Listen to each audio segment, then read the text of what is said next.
lot of Miami Heat news that we need to discuss on this edition of the Heat Report by Chat Sports. I'm Nick Roloff. This episode is presented by Prize Picks. Associate head coach Chris Quinn, is he going to be leaving for the Chicago Bulls head coaching gig? That certainly is on the table. Plus, Pelle Larsson, due for a big extension this offseason. Former second-round pick could be cashing in. Make sure you go follow me over on Twitter at Nick_Roloff for more on the Miami Heat.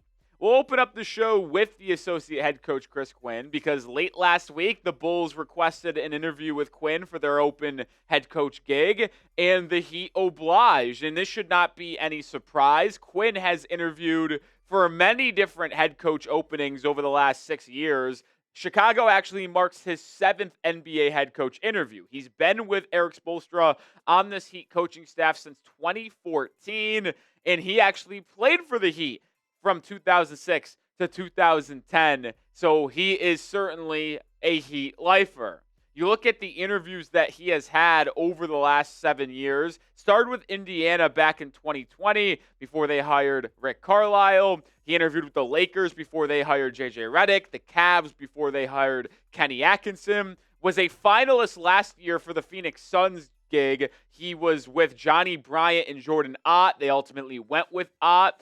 And then he is interviewing with the Bulls in 2026. There is no evidence that he is going to interview for any other jobs at this time. Who knows? There is still some vacancies out there like the Orlando Magic. But Bulls fans do like Chris Quinn. Talking with our own Patrick Seatman, the host of the Bulls Report, they don't have him as their number 1 guy.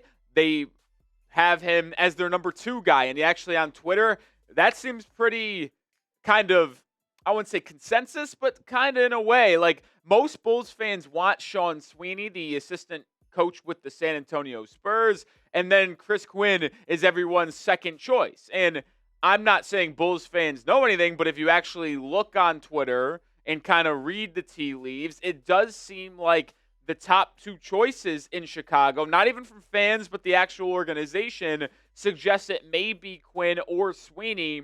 And I have a little bit of a thought that if those 2 are the finalists, I'm willing to bet it's going to be Sweeney, because if they were really the 2 finalists, Chicago could technically get this done with Quinn now. Can't really with Sweeney, with him in the midst of a finals run, down 3-2 in the Western Conference Finals. So I feel as if Chris Quinn will stay with Miami, but you never know. Maybe he does get the head coaching gig in Chicago. Let me know. See the feature? Do you think Chris Quinn gets the Bulls head coaching job? Type Y for yes or N for no.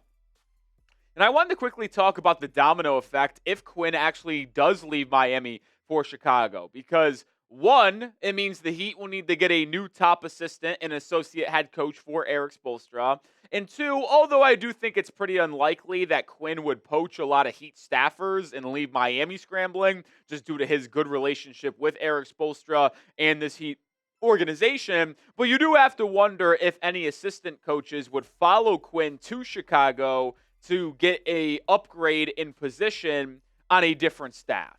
Like I said, a little bit more unlikely, but certainly something that you have to at least consider. Now, if you look internally for some Chris Quinn replacements as the right-hand man to Erik Spoelstra and the associate head coach, Malik Allen, Caron Butler, Octavio De La Grana, Eric Glass, and Wayne Ellington are the 5 coaches that come to mind. Malik Allen has been on the staff the longest, so I would guess it would be him, although Caron Butler certainly has voiced his want and desire to be a head coach in the NBA, so that could be the next step for Caron Butler. But if I'm going to be honest, I want Dan Bisaccio. I talked about this last year, but I'm pretty bullish on Bisaccio as a future coach in the NBA. Actually going to talk more in-depthly about him and maybe another potential option here in just 1 second. But today's show is sponsored by Prize Picks, daily fantasy sports made fun and easy. We cashed on a 3-player lineup yesterday,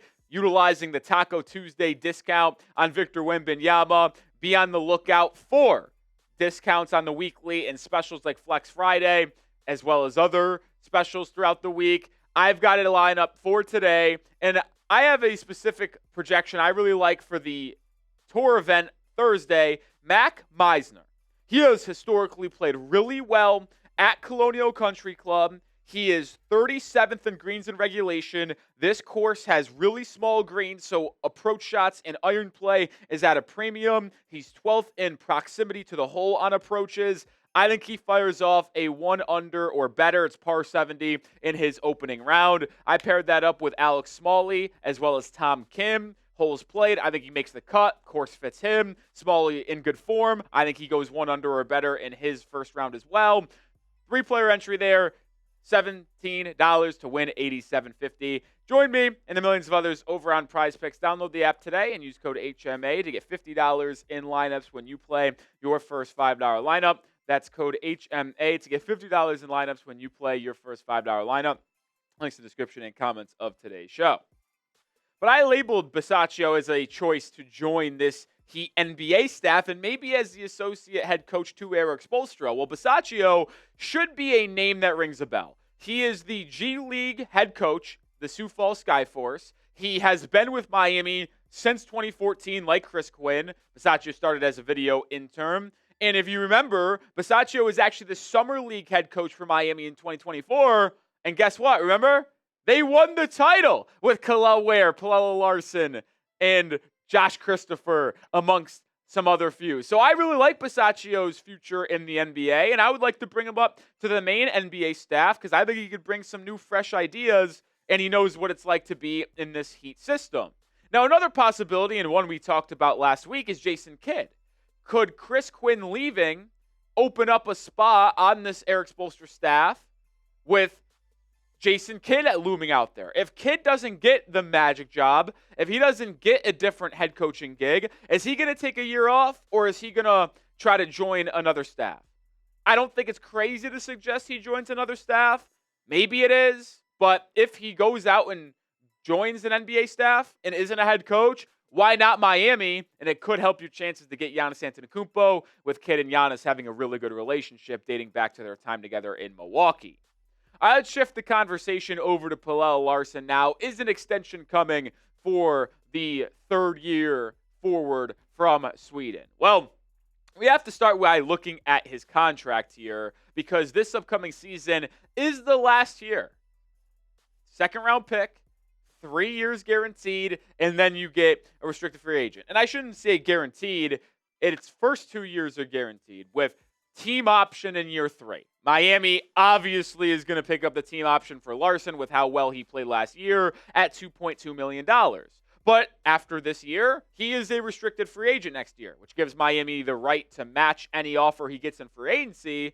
But he is technically in his last year of his deal this year. And Anthony Chiang made the note that he becomes extension eligible, assuming the Heat pick up his option, which they will, on July 6th. So you have between July 6th of this year and June 30th of next year, which is the day before 2027 free agency, to get an extension done with Pelle Larsson. And that is a lot of time, right? You have a full year to get a deal done with Larsson if you want to keep him in Miami. And I am someone who I would argue, amongst all of the players on the roster, Miami should really hone in on making sure Larsson is here long term. Am I asking for them to fast track an extension? No. But I would want to keep him in Miami. Now, Pelle Larsson is eligible to sign a 4-year extension worth up to $93 million. That sounds like a lot. It is. It's just under 25 per year. Larsson is very, very good, had a great second year. But he is not going to get a contract extension worth $93 million over 4 years. He is not going to get that. It's going to be a little bit less. Now, what could that actually look like? That remains to be the question.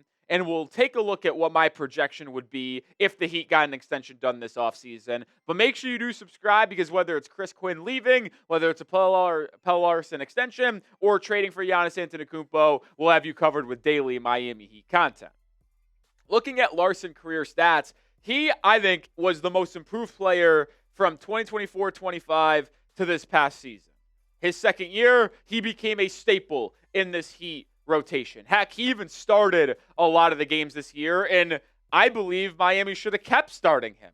Like, that's how good Larsson actually was. Yeah, the three-point efficiency certainly needs an improvement. Hopefully, he'll get a third-year boost and continue that progression. It's certainly possible, but his impact getting to the rim and finishing, his impact on the glass, even as a connective passer, it was very, very valuable for a team that was looking for anyone to help them this year.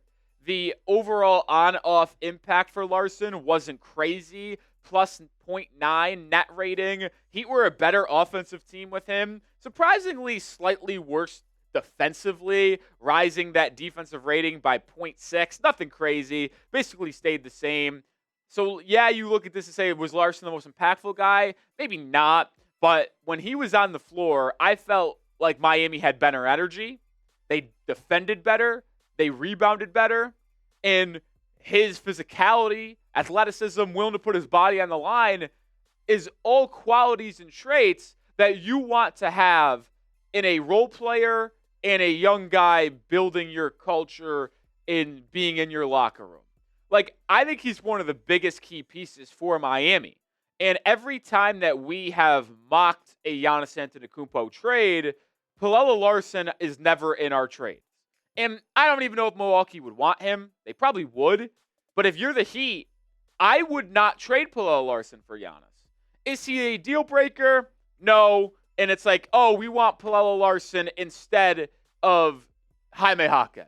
All right, you guys can have Larsson instead of Jaquez. But I want to keep Larsson because his role in the NBA is that role player kind of niche spot that helps you succeed. He does the little things, rebounding, defending, playmaking. He doesn't get selfish in terms of looking for a shot. Heck, we put out a video a year ago in the offseason that said Pelle Larsson could sneaky be Alex Caruso.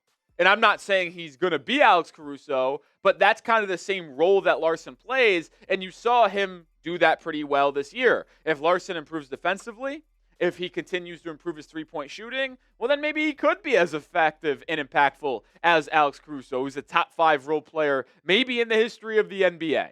Now, the question is, if he's not going to get a 4-year, $93 million contract extension, which we said earlier in the video, what is the extension going to look like if Miami wants to get ahead of things? Because the Heat can play this two ways, right?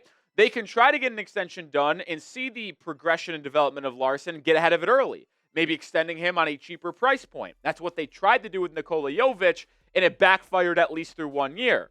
Or they can say, all right, we're learning from Jovic.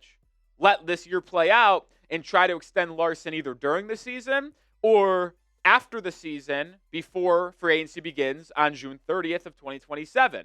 But if Larsson balls out, that price tag might go up. Well, if the Heat did an extension this offseason, this is what I think it could look like. 4 years, $56 million. So way less than the $93 million max. This comes out to $14 per year. And I think that's incredibly fair for a second year, going into his third year role player that is ascending. Like Alex Caruso, I think is the best role player in the game. He's making $20 million per year. You look at Derek White, who maybe can be considered a role player, maybe not. He is the third best player in Boston. He's getting paid $30 million a year. So the upper echelon of role players get 20, 30. So if you're getting this as Larsson, you're saying, all right, long-term security, 14 per year. This is something that we can get down with. Now, if the Heat bypass doing this, maybe they see Larsson play really, really well next year, and then it is a Alex Caruso 4-year, $80 million extension, or 4 for 93. Heck, if Pelle Larsson has another year like he did last year, but improves his three-point efficiency, like averages 12, 13 points per game as a fourth, fifth guy, shoots 38, 39% from three, defends well, plays as hard as he has the first 2 years, I don't think it's out of the question that you get a 4-year, $80 million deal next offseason, which is why maybe 4 years for 56 is appealing to Miami to try to get this done this offseason. If the Heat do extend Pelle Larsson, we'll have you covered with a video as we do every day and with every piece of Miami Heat news you need to know. So join the channel right now.